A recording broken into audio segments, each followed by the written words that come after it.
Fala, povo de Deus, a graça e a paz de nosso Senhor e Salvador Jesus Cristo. Hoje estamos aqui para estudar mais um tema da Palavra de Deus, quando a maldade começou, né? Mas antes de nós estudarmos, vamos fazer uma breve oração ao nosso Deus. Grandioso Deus, grandioso Pai, graças te damos pelas tuas misericórdias, meu Pai. Graças te damos, meu Pai, porque nós iremos estudar mais um tema, meu Pai, da tua palavra, meu Pai. Abençoa, meu Pai, as pessoas que irão assistir, meu Pai, e que essas pessoas também possam compartilhar com outras, meu Pai, esta mensagem, meu Pai. Que elas possam adquirir conhecimento da tua palavra, meu Pai. Mais e mais, isso eu lhe peço em nome de Jesus. Amém. Amém. Quando a maldade começou, né? Você já parou para pensar quando foi que a maldade começou? Mas a gente vamos descobrir hoje quando foi que a maldade começou, né? Vamos começar aqui com uma pequena ilustração que diz assim, mais ou menos assim. Muitos acreditam que o diabo não é um ser pensante, mas apenas uma influência negativa. Outros não conseguem compreender como surgiu o mal, né? Na realidade, as pessoas vivem fazendo essas perguntas, né? Por que existe o mal, né? Por que existe doença, a dor, né? A corrupção no mundo, né? Mas nós iremos descobrir através do estudo da palavra. Diz aqui mais ainda, há ainda aqueles que pensam que para existir um equilíbrio no universo é preciso existir o bem e o mal, os dois, né? Para ter um equilíbrio. Hoje queremos encontrar algumas respostas da Bíblia para a origem do mal. Descobriremos que um dia Satanás foi Lúcifer, um anjo de luz. Ele era amigo íntimo de Cristo e o comandante dos anjos de luz. O egoísmo surgiu no coração de Lúcifer e o mal sujou o universo. Vamos conhecer como começou esta história triste? Sobre como o pecado chegou até nós hoje e descobrir o que tudo isto tem a ver conosco, né? Você veja que surgiu o egoísmo no coração de Lúcifer, mas a gente vai descobrir dentro da palavra. Não vamos ficar só nas minhas palavras, nós vamos descobrir na palavra de Deus. Mas antes de nós irmos para as perguntas, né, vamos botar aquela palavra para ficar na mente, né? Cristo une o homem caído ao céu. Apostatado o homem, alienou-se de Deus. A terra foi separada do céu.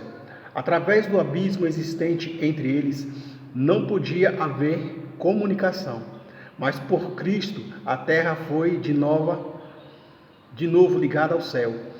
Com seus próprios méritos, Cristo lançou uma ponte através do abismo que o pecado cavara, de maneira que os anjos ministradores podem manter comunhão com o homem. Cristo une o homem caído em sua fraqueza e desamparo, à fonte de infinito poder. Isso está escrito lá num livro chamado Caminho a Cristo, página 20, né? Da escritora Ellen White, né? E agora nós iremos para a primeira pergunta, né? A primeira pergunta diz assim: onde começou o pecado, né? Vamos descobrir onde começou o pecado. Nós iremos abrir a palavra de Deus lá no livro de Apocalipse, o último livro da Bíblia, Apocalipse. Apocalipse capítulo 12. Apocalipse capítulo 12, versículo do 7 ao 9. Diz mais ou menos assim: Houve peleja no céu. Houve peleja no céu. Miguel e os seus anjos pelejaram contra o dragão. Também pelejaram o dragão e os seus anjos. Todavia, não prevaleceram, nem mais se achou no céu lugar deles. E foi expulso o grande dragão, a antiga serpente, que se chama Diabo e Satanás, o sedutor de todo mundo. Sim, foi atirado para a terra, e com ele os seus anjos. Onde começou o pecado? Começou com um ser angelical, chamado Lúcifer. Ele morava no céu. Ele morava com Deus, né? talvez ele fosse o quarto, né, maior ali no céu. Ele tinha como se diz, ele era um comandante dos anjos lá no céu. E um dia, ele, do nada, começou a crescer o egoísmo no coração dele, né? Ele começou a querer ser mais do que Deus. Mas vamos para a próxima pergunta, porque aí a gente vamos abordar mais o que nós estamos analisando e falando aqui nesse momento. A segunda pergunta está escrita, lá, vamos lá para o livro de Ezequiel, capítulo 28. Ezequiel, capítulo 28. Ezequiel, capítulo 28. Ezequiel fica aí depois de Isaías, Jeremias, né? Ezequiel, capítulo 28. Versículo de 14 a 15. Diz mais ou menos assim: Tu eras querubim da guarda, ungido, e te estabeleci. Permanecias no monte santo de Deus, no brilho das pedras andavas. Perfeito eras nos teus caminhos, desde o dia em que foste criado, até que se achou iniquidade em ti, até que se achou pecado em ti, até que se achou maldade em ti. Porque o pecado, iniquidade quer dizer pecado, iniquidade quer dizer maldade, iniquidade também quer dizer transgressão da lei de Deus. Este anjo transgrediu a lei de Deus, porque se existem leis aqui na terra, a gente imagina que lá no céu também existem leis, as leis do Criador. E uma das leis que ele quebrou foi com o egoísmo dele, a cobiça, né? A cobiça em querer ser Deus. Mas a gente vamos ver mais um pouquinho à frente. Mas antes de nós passarmos para a próxima pergunta, vamos abrir lá no livro de Isaías, capítulo 14, se eu não me engano. Isaías 14, versículo de 12 até o versículo 14, diz assim: Como caíste do céu, ó estrela da manhã, filho da alva, como foste lançado por terra, tu que debilitavas as nações? Tu dizias no teu coração: Eu subirei ao céu, acima das estrelas de Deus, exaltarei o meu trono, e no monte da congregação me assentarei, nas extremidades do norte. Subirei acima das mais altas nuvens, e serei semelhante ao Altíssimo. Olha, ele disse que queria ser semelhante ao Altíssimo. O que ele estava querendo, na realidade, né? Se a gente abrir a palavra de Deus lá no livro de Mateus, capítulo 4,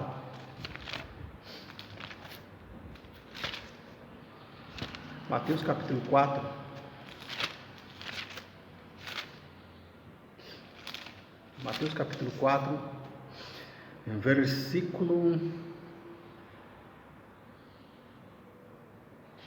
versículo 8, diz assim: Levando ainda o diabo a um monte muito alto, mostrou-lhe todos os reinos do mundo e a glória deles. E lhes disse: Tudo isso te darei, se prostrado me adorares. Né? Olha o que o diabo queria: ser adorado. Ele queria ser como Deus, ser adorado, ser reverenciado, né? Ele queria que os anjos o servissem, ele queria que a humanidade o servisse a ele, né? Mas veja o que Jesus diz na palavra, no verso depois. Mas então Jesus lhe ordenou: retira-te, Satanás, porque está escrito: ao Senhor teu Deus adorarás, e só a Ele darás culto.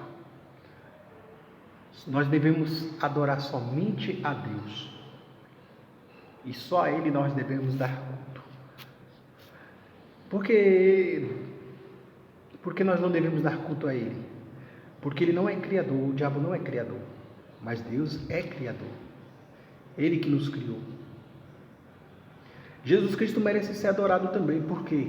Porque foi Ele quem nos salvou dos nossos pecados.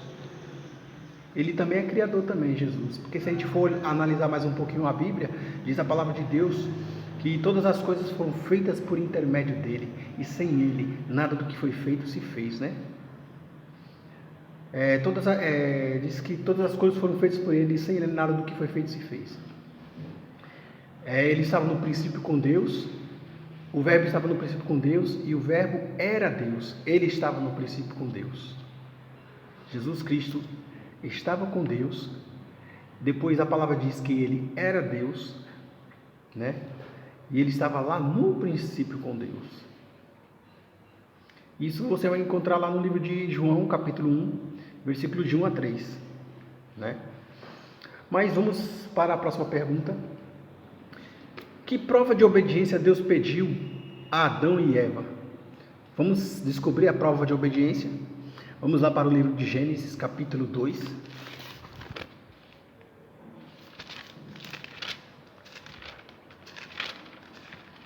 Gênesis, capítulo 2, versículo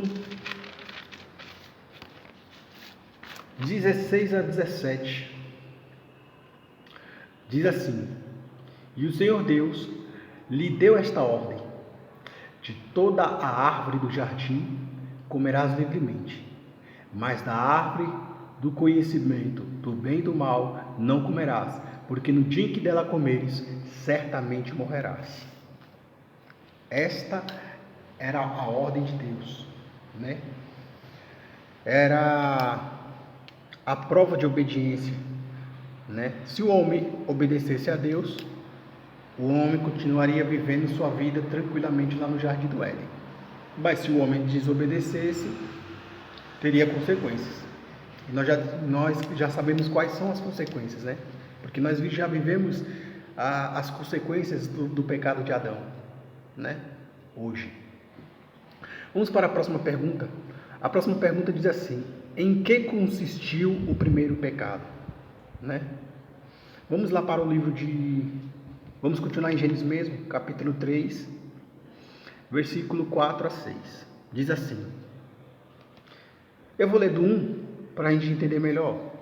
Diz assim: mas a serpente, mais sagaz que todos os animais selváticos que o Senhor Deus tinha feito, disse à mulher: é assim que Deus disse: não comereis de toda a árvore do jardim?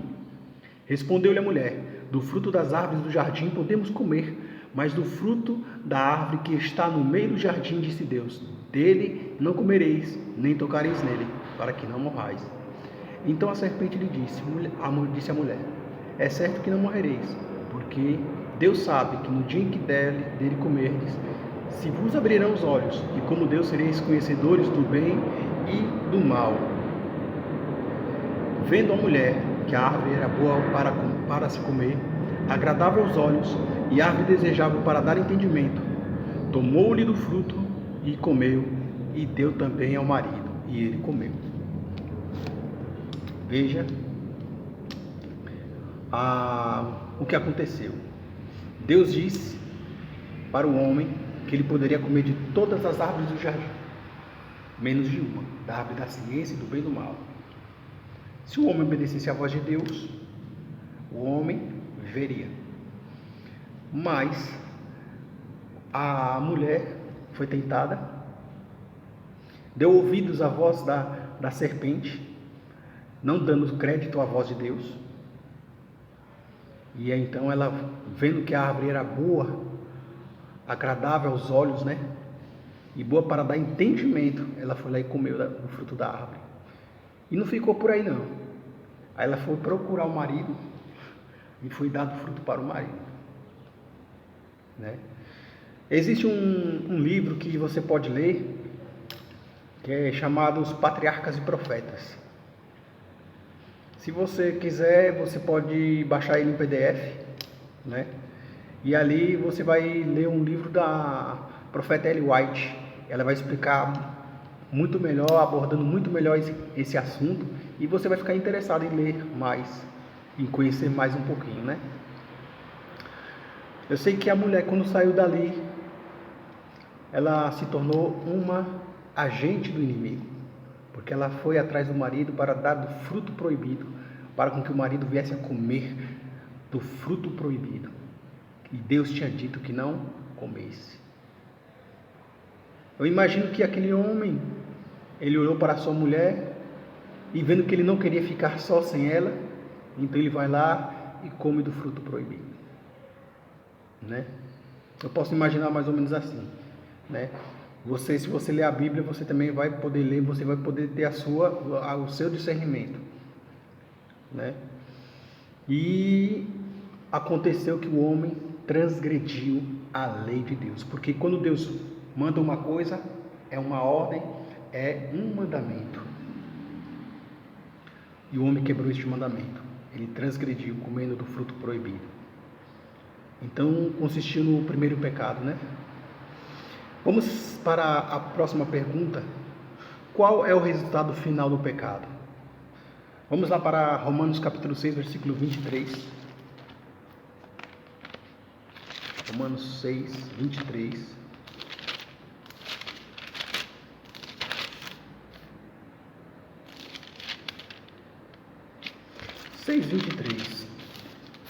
Diz assim: porque o salário do pecado é a morte, mas o dom gratuito de Deus é a vida eterna em Cristo Jesus, nosso Senhor. Você percebeu o resultado final do pecado? Porque o salário do pecado é a morte. Mas que morte que é essa? Que morte que é esta? A Bíblia ela relata pelo menos duas mortes. A morte física, aquela que nós não iremos parar no cemitério, né? E a morte espiritual. Existe uma morte que diz lá no livro de Apocalipse. Vamos abrir lá em Apocalipse. Livro de Apocalipse, se eu não me engano, capítulo 20. O juízo de Deus, né? Mas deixa eu ver aqui onde é que eu acho aqui. Do versículo 14 em diante, diz assim, Apocalipse capítulo 20, versículo do 14 em diante. Então a morte e o inferno foram lançados para dentro do lago de fogo. Opa! As pessoas têm a crença do inferno, né? Do inferno, que a pessoa vai para o inferno. Mas diz que o próprio inferno vai ser lançado no lago de fogo, né? E ele diz mais, esta é a segunda morte, o lago de fogo. E diz assim, e se alguém não foi achado escrito no livro da vida, esse foi lançado para dentro do lago de fogo. Essa é a segunda morte. A segunda morte, na realidade, é a separação do homem de Deus. A gente analisa que, eu analiso assim, Deus nos dá vida. Nós estamos vivos hoje porque Ele nos dá vida. Ele é o autor da vida. Se você morre sem Deus, você perde tudo. Você perde a sua vida eterna. Porque Deus quer lhe dar vida eterna. A morte eterna é a ausência de vida. Você não vai viver mais. Você vai ser queimado naquele fogo, né? E ali, você imagine quando você faz uma fogueira, você vai botando a lenha na fogueira. O que é que acontece ali? Vai queimando, até que o fogo se apagar e aquela lenha toda virar poeira, né? É isso que vai acontecer. O homem vai morrer eternamente. Não vai ter vida, porque vida só tem em Deus, né? Eu espero ter explicado bem esse resumo, né, sobre a morte. E vamos para a próxima pergunta. A próxima e última pergunta, né? E diz assim: o que nos purifica de todo pecado? O que é que nos purifica de todo pecado? Vamos para o livro de 1 João. 1 João, capítulo 1 de 1 João. Capítulo 1 de 1 João. O versículo que nós iremos ler é o versículo 7, que diz assim: Se, porém, andarmos na luz, como Ele está na luz, mantemos comunhão uns com os outros, e o sangue de Jesus, seu Filho, nos purifica de todo o pecado. Olha, o sangue de Jesus Cristo nos purifica de todo o nosso pecado. Tem mais aqui, eu vou ler o verso 9. Mas para nós sermos purificados de todo o nosso pecado, nós precisamos fazer o quê? Confessar os nossos pecados a Deus. Diz a palavra de Deus aqui no 1 João capítulo 1, versículo 9, diz assim: se confessarmos os nossos pecados, Ele é fiel e justo para nos perdoar os pecados e nos purificar de toda a injustiça. Amém? Se confessarmos nossos pecados, Ele é fiel e justo para nos perdoar e nos purificar de toda a injustiça. Tem um outro verso que eu vou procurar aqui rapidamente, lá no livro de Provérbios, que ele diz mais ou menos assim, deixa eu ver se eu acho aqui. Eu acho que é o 28:13 de Provérbios, 28:13. O 28:13 diz assim: o que encobre as suas transgressões jamais prosperará, mas o que confessa e deixa alcançará misericórdia. As pessoas muitas das vezes pensam que tem que continuar pecando. Não. Nós confessamos os nossos pecados e abandonamos os nossos pecados. Mas não é que eu vou me abandonar porque eu tenho força para abandonar. Eu tenho que pedir forças ao Senhor para abandonar os pecados. Porque o inimigo ele não quer que você confesse seus pecados a Deus. Ele quer que você continue vivendo a sua vida do seu jeito, né? Ele quer que você faça maldades, para um dia você se perder com ele, né? Mas Deus não quer que você se perca, Deus quer que você se salve. Então, meu irmão, tome a sua decisão, né? Essa é uma decisão que nós devemos tomar hoje. O dia se chama hoje. Diz assim: creio no Salvador Jesus Cristo, quero ser perdoado e libertado do poder em minha vida. Não errei aqui, irmãos, mas eu vou ler novamente. Creio no Salvador Jesus Cristo. Quero ser perdoado e libertado do poder em minha vida. Meu sincero desejo é agradar a Deus e viver como Ele ordena. Amém? Que nós possamos ser libertados do poder do pecado, do poder de Satanás. A palavra de Deus diz: e conhecereis a verdade vos libertará. Amém? Que seja isso o nosso desejo, de conhecer a verdade venha nos libertar da maldade que do mundo de hoje, né? Mas vamos orar, meus irmãos. Vamos orar porque é tempo de orar. A palavra de Deus diz: buscai ao Senhor enquanto se pode achar, invocai enquanto está perto. Vamos buscar, Senhor, queremos buscar o Senhor, meu Pai, enquanto se pode achar. Enquanto o Senhor está perto, meu Pai. Pedimos perdão dos nossos pecados, que o Senhor possa nos abençoar, meu Pai. Que o Senhor possa abençoar cada ouvinte, meu Pai. Cada pessoa, meu Pai, que vai ver este vídeo, meu Pai. Perdoa cada pecador, meu Pai, que estava neste vídeo. E que ele possa aprender a andar nos caminhos do Senhor verdadeiramente, em nome de nosso Senhor e Salvador Jesus Cristo. Amém. Amém.